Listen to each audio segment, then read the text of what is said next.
Hi, everybody. It's Ashley from Girl Scouts of Montana and Wyoming.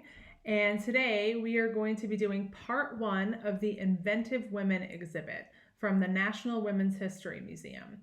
The National Women's History Museum researches, collects, and exhibits the contributions of women to the social, cultural, economic, and political life of our nation in a context of world history.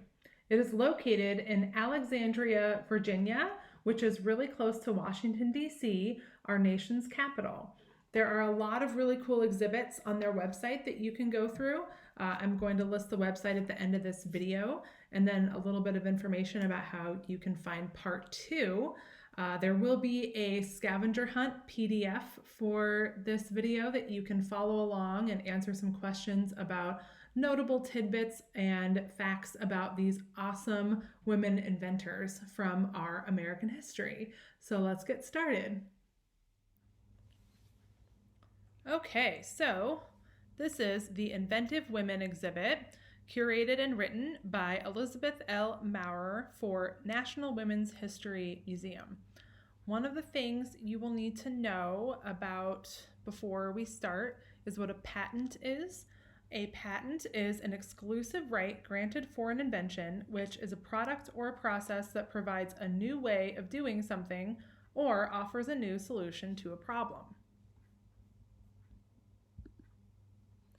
Women obtained more than 5,500 patents between 1865 and 1900, the American Golden Age of invention. Sibylla Masters was the first American, male or female, to receive a patent. She invented a new method of milling corn through pounding rather than grinding dried kernels into flour. Under British law, married women could not receive a patent in their own names, and so at the time, she was not given credit for her invention. Nowadays, she would get credit. Mary Keyes was the first American woman to receive a patent from the new United States government. Her invention was for a machine that wove straw and silk for fashionable hats. Mary's patent was signed by President James Madison, and his wife, Dolly Madison, was so pleased she sent a letter to Mary congratulating her. A year later, in 1810, there were $500,000 worth of straw bonnets produced in Massachusetts alone, which is $9 million in today's money. That is a lot of hats. Here you can see Mary Keyes' patent record. It's there in the middle of the screen. She was living in Connecticut at the time, Because women were not allowed to own their own property or rights to their inventions, those issues were discussed at the Women's Rights Convention in Seneca Falls, New York in 1848. I'm going to skip ahead a little bit to Charlotte Smith, who became an insistent voice advocating for working women and promoting women inventors.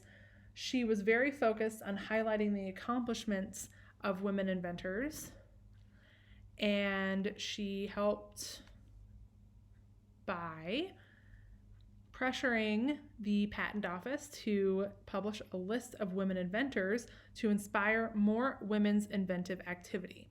She was rewarded in 1888 when 500 copies of the list of women inventors to whom patents have been granted was published. It took 4 clerks 10 days to compile the list.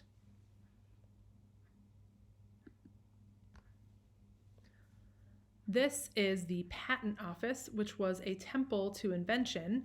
It was partially modeled on the ancient Greek Parthenon, and poet Walt Whitman rhapsodized that it was the noblest of Washington buildings. It was opposite of a staid Washington office building, and the main exhibit halls displayed thousands of models of patented devices and inventions, and it was basically, a museum for American invention. You could go in and peruse the halls and check out some of the innovations from your fellow Americans. In 1872, the Patent Office hired Anne Freeman as its first female patent examiner, which was meant to help encourage women to submit some of the patents for the inventions that they had, or try to come up with new ones.